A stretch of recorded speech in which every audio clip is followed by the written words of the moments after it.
Happy Friday afternoon. I just want to first and foremost wish everyone a wonderful weekend. It's the last weekend before we start jumping back into things. I know this is also the point in time in the year where usually that excitement level is starting to build and build as we get back to the start of the year. But it's not a normal year in a lot of ways. So I think some of those emotions are a little bit different. Uh, I'm trying to overcompensate by wearing as much HTTP gear as I can to get that excitement back. Actually, that's kind of a lie. The HTTP hat is just to hide the hair. But I'm getting excited. And I hope you're getting excited. Last Monday, was able to start to walk around the campus and see all the new classroom spaces. And I just want to spend a little bit of time, just a quick video, talking about some of the classroom spaces and how it's not going to be ideal, and that we know that education is ideal when it's in person. So to be able to accomplish that because of our current situation, we need to find a way to thrive in the not ideal.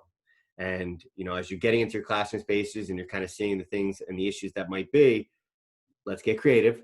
Let's keep talking about ideas, but let's also keep our mindset focused on we need to thrive in this situation, because we know that being with our students, especially as we start the year and build those connections and those relationships, that being with them in person is the best and most effective way to do that. Relationships is at the heart of a good spirit in education. Relationships. So as we're thinking about all of these different things and planning for COVID and getting these restrictions and protocols in place, don't forget what we're normally thinking about right now on a normal year is building relationships with our students and finding ways to connect with them. We learned a lot about technology, at the end of last year. So maybe we can take advantage of technology by doing videos or something like this to connect with our students, to introduce yourself before the school year starts with an email message, a video message. Maybe you liked Edpuzzle. I used it last time. It was fun. I made a lot of mistakes, but you learn from those mistakes and you improve. So start thinking about those ways you can connect with our students, because building those relationships early on is so important. And that's why we want to be with them in person. Earlier today, I sent out emails to everyone who was changing classroom locations and giving them details of what their setup is going to be. We're trying to get those spaces ready. We're putting all of the things that we talked about on the phone when I had the individual conversations with everyone into those classrooms.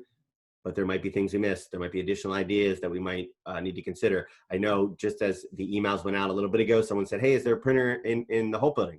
There is, but there might be other things we didn't think about that we need there. So please speak up, ask for the things you need. And if we can get them there, we will make sure we have them in those space. You might see when you look at the in-service week schedule that we have a lot of time set up aside for two things. One, for you to spend time in your classroom. If you look at Thursday's schedule, there's some PD sessions in the morning, but the rest of the day is for you to get into that classroom space, especially for those who are new classroom spaces, and get them ready for the year ahead.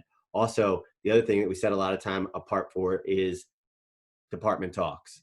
Time with our colleagues to talk about things department specific.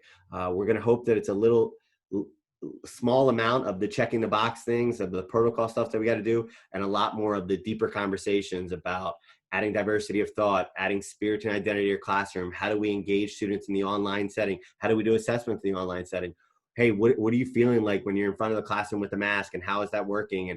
And ideas, and sharing our struggles and our challenges so that we can be creative, collaborative, and overcome them and thrive in the not ideal.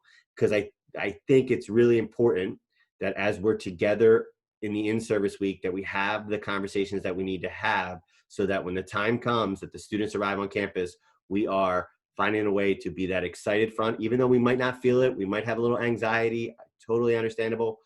But to those students, presenting the positivity and the emotion and excitement that we normally have at the start of the year is so critically important. That's it. It's a Friday afternoon.